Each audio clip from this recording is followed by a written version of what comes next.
fees that go into effect next week. We've talked about that a few times. We have a number of items to discuss, primarily two issues. One, we're going to be talking about.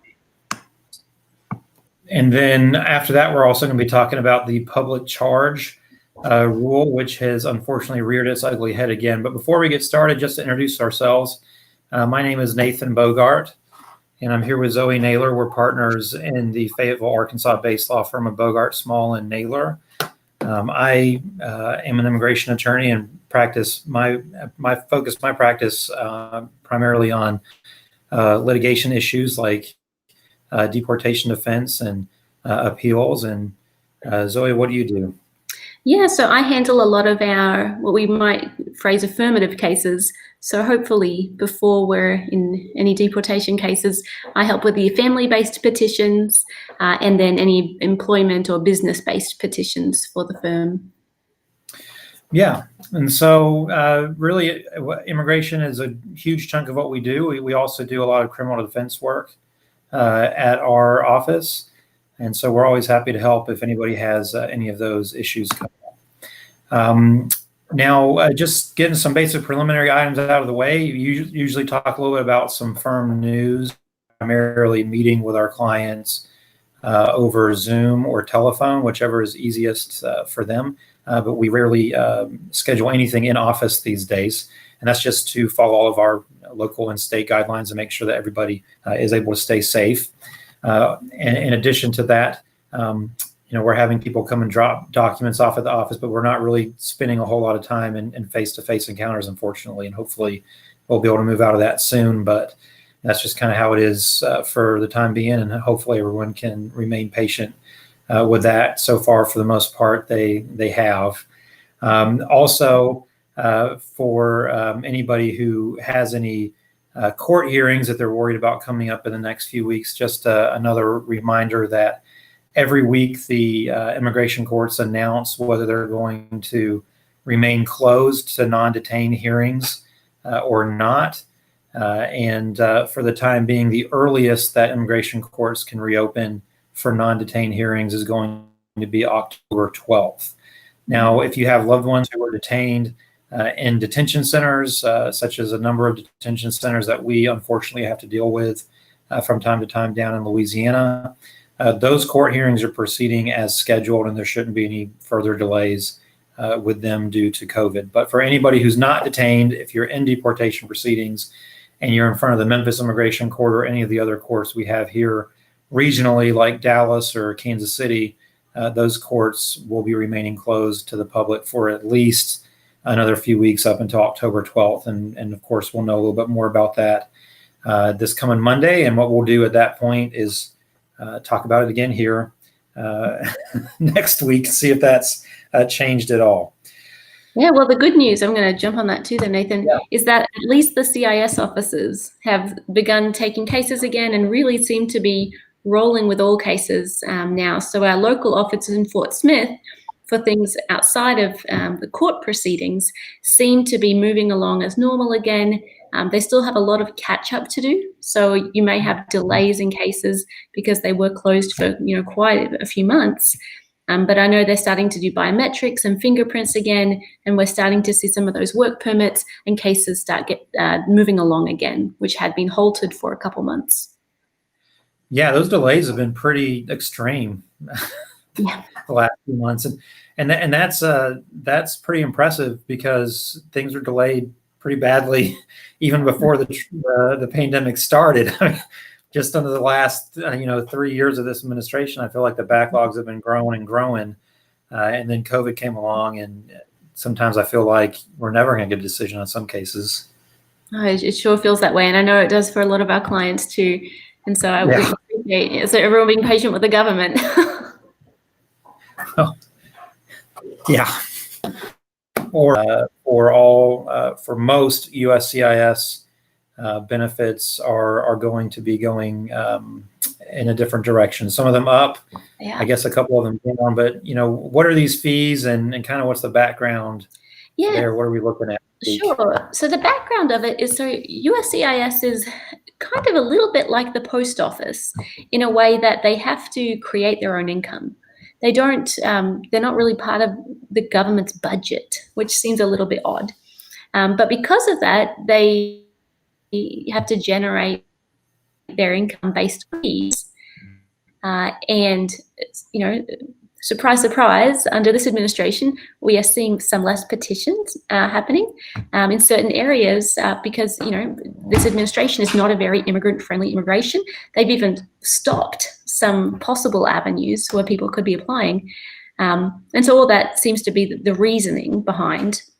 They're not saying it's their fault, but they're saying when we don't have enough income anymore to fund our program, so we have to look at fees again. And like Nathan said, not all the fees are going up. The one that they tout that is going down, that affects nearly everyone, is the biometric fee. And that's that fee to get your fingerprints taken.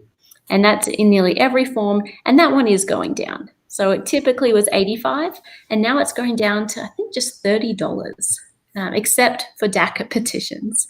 But everyone else, biometrics is something that we will see a decrease in for everyone around the table. But when we look at the other fee increases, it doesn't really necessarily make that big a difference, saving that $50 there, but then on the other hand, increasing a lot of the forms. So some that we're really focusing on getting out before that date, and if you call us tomorrow, we might be able to get you in, would be things like N400. And that's the one that's got a lot of the most attention as well, because the N400 is the application for naturalization to become a citizen. And right now, just the fee without biometrics is $640. Mm-hmm. They're upping it to $1,170. And so it's, quite a significant increase, about $500 more than what it was. And so, that $500 could make a pretty big difference in someone's decision to apply to be a citizen or just wait. Yes, I mean, that's huge, right? It's almost doubled. It is. I can't think of any time where I've seen that fee, jump that high in the last 10 years that I've been practicing. I mean, the thing is, every 3 or 4 years, immigration kind of changes the prices. Anyways, it's something that we've tended to see, and I believe the last price increase the last major price increase across the board was around 2016, and so it's not a massive shock that this happened, and there have been some proposed changes for a while before this was announced, but dang, doubling the fees in some cases is just crazy. It is, because it's 81% more, and you might expect, okay, if we need to increase it every couple of years for a cost of living increase or something like that, if we're going to pay our government workers more, but a lot of these costs, and it's not the only one, but they're just really high. Another one we've seen that we deal with quite regularly is one of the waivers, and so a 601A waiver is one that we often use. It's a provisional unlawful presence waiver. We often use it in adjustment cases, and that's going up $330. Again, a 50% increase. It's about $630 now. It's jumping to $960. And another really big jump that for these cases are usually used in families, where we're trying to keep families together. And again, it's just another really big barrier because the cost has really just increased significantly.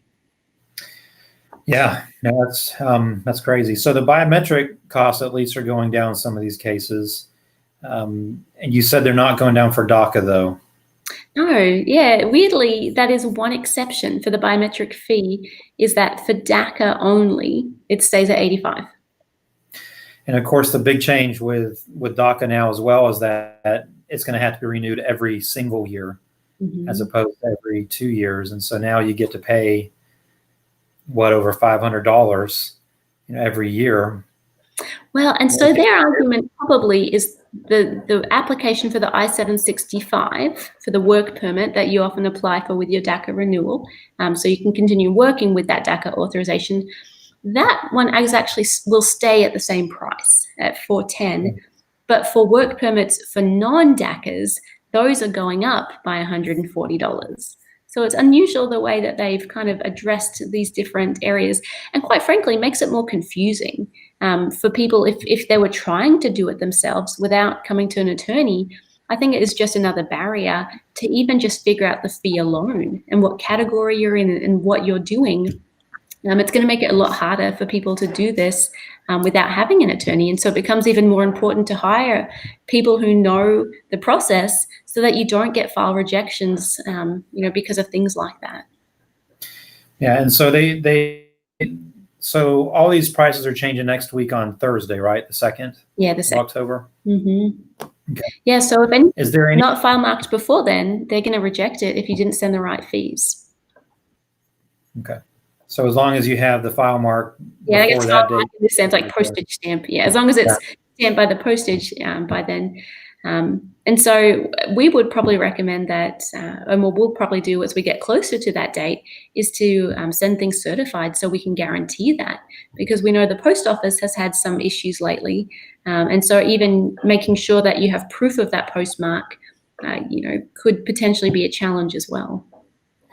Yeah, I think that might actually be some of the best advice about these price changes that you can have. Just send things, certified, or at least, with some kind of tracking.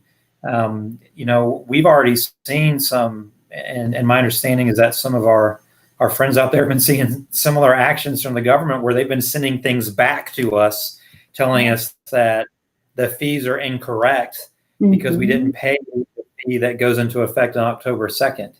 So some dunderhead in the mailroom at the lockbox facilities is already screwing the prices up. And so, one thing that I think everyone's going to have some patience on is that there's going to be some mistakes made, most likely on the part of the government, where they, start rejecting these things, saying, "Oh, wait, no, it didn't get here on time," or applying the wrong fee at the wrong time, or something of that nature, or just, sending it back for some ridiculous thing, saying something's blank, some line is blank, or some question is left unanswered, and that, based on that, you have to resubmit it. Now this time with a higher fee.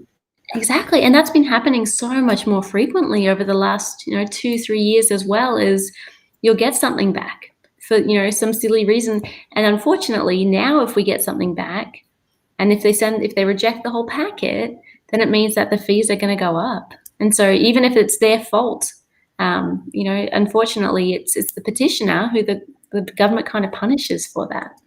Yeah. Yeah. It's always the immigrant who gets punished, I think, in these situations. So that's unfortunate. But again, I just second what you're saying, Zoe. If you're worried about these fees, try and get your applications in before Thursday. Send it, if you can't via certified mail, at least by some type of mail with tracking, so that you can show exactly when it got there and exactly when you sent it. Yeah, definitely. All right. So, probably the biggest, piece of news from this week was, again, with USCIS, and this having to do with the infamous public charge rule, right? So what's the news of the public charge rule this week? What happened? Yeah, so if we recall, I think we talked about it a couple of weeks ago and maybe even months ago now, but the public charge rule was essentially stopping people from some really specific requirements about using public benefits. And so it was immediately litigated because it seems a little bit unfair, because we're not letting people become permanent residents because of their income level. And so we're kind of, essentially deciding who gets to be in this country based on how much money they are making or might make in the future. And so it was all up in courts. We didn't have to file this new form called an I-944, which is essentially declaring that you're self-sufficient. And so we did not have to file them once there was an injunction by the court. So once the court said, okay, we're going to decide this, so we're going to freeze, basically. You don't have to file it anymore until we decide what happens with this. Well, 7 months later, they've decided. And so as of February 24th, 2020, which is when they, I believe, had put that injunction in place, we did not have to submit them. But now they're saying, okay, we've looked at the law and we think that, this public charge rule, we can apply this guidance. USCIS can have this rule. They can require this form to be with adjustment of status packets. And so as of October 13th, any application with an I-485, the application to adjust to permanent resident status has to include that I-944 form and all the evidence, which is a lot, that goes with it. And then the bigger deal is, so as of October 13th, we have to file it. But anything between the time from February 24th until October 13th, if you submitted an adjustment form and application for permanent residence already during February to October, the government can now turn around and send you a request for more evidence and say, okay, now we'd like you to send us this form and all of the evidence before we decide your case. Yeah. There's a long kind of explanation there, but No, but there is no short explanation of the public charge rule, right? I mean, this is something that's been going on for quite some time. I remember this was really kind of the issue of the day in the second half of 2018, before the lawsuit started, when the rule was first proposed, especially back in August through the fall of that year. There was a lot of discussion about this, and it just keeps rearing its ugly head. And unfortunately, the litigation up to this point has not gone in our favor. So we have to start dealing with these things. Exactly. And it's kind of, prohibitive, or I don't know, just putting immigrants down in two ways. One is just the actual application of it. It's a long form and you have to have a lot of evidence, like all of your proof of debts and assets about every single person in your family, and then credit reports. And it's just an excessive amount compared to a lot of the other evidence we have to already have for the adjustment of status packet. But then the bigger impact, and the reason why people really got up in arms about it when it was first passed, is because it has a big chilling effect. Because when the government says you can't become a permanent resident holder, or once you do, you can't become a citizen if you rely on the government, then that makes people scared. And the reality is, when we look at a lot of the things that people are afraid of using, they're not under this public charge rule, but no one realizes that.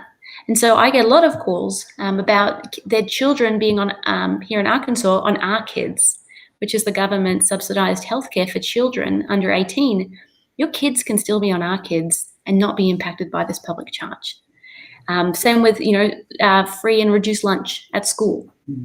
Even if your child does not have any status, they can still be on that program here. Similarly, once you're a permanent resident and if you're able to apply for SNAP, the food stamps is often what it's called, you can still apply for that. Again, you have to be a permanent resident for some of these programs, or the Affordable Care Act, or WIC, assistance for women, infants, and children. Most of those things are all still specifically outside of this, and so, but people don't know that, and they're afraid that it will impact their immigration status in the future, or right now, and so it causes this chilling effect. Even though these are all programs that kids are entitled to make sure that they're growing up healthy and, have food and have health care.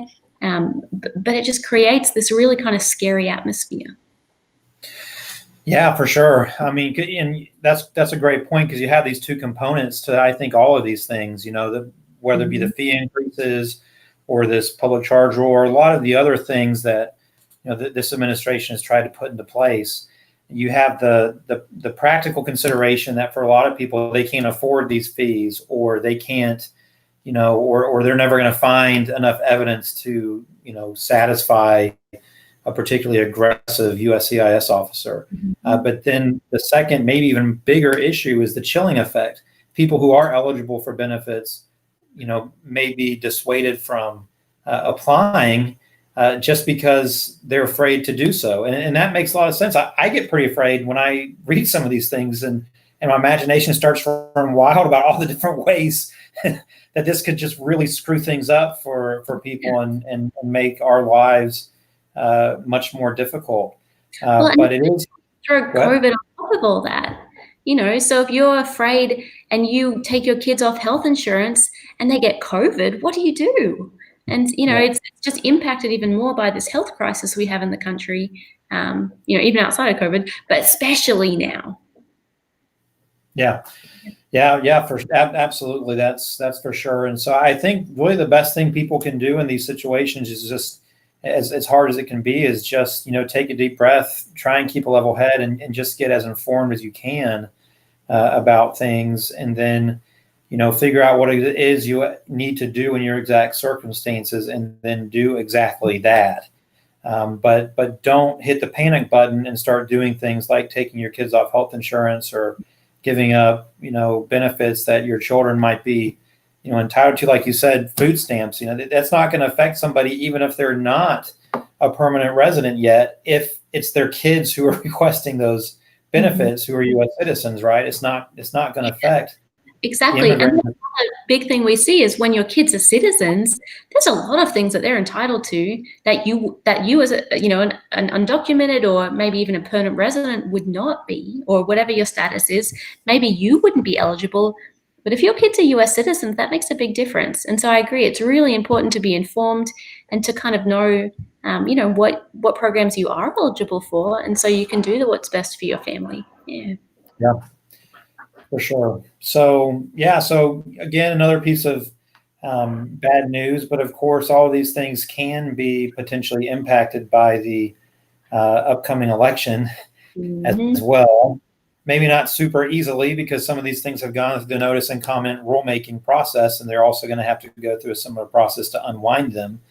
But for everyone who may or may not be listening, who is either a citizen or who is a loved one of a citizen, make sure you get out and make your voice heard. If you're eligible to do so, vote and take the opportunity to try and exercise some influence here, because I don't think that our immigration system can continue with another 4 years of some of the chaos that we've had to deal with the last 4 years.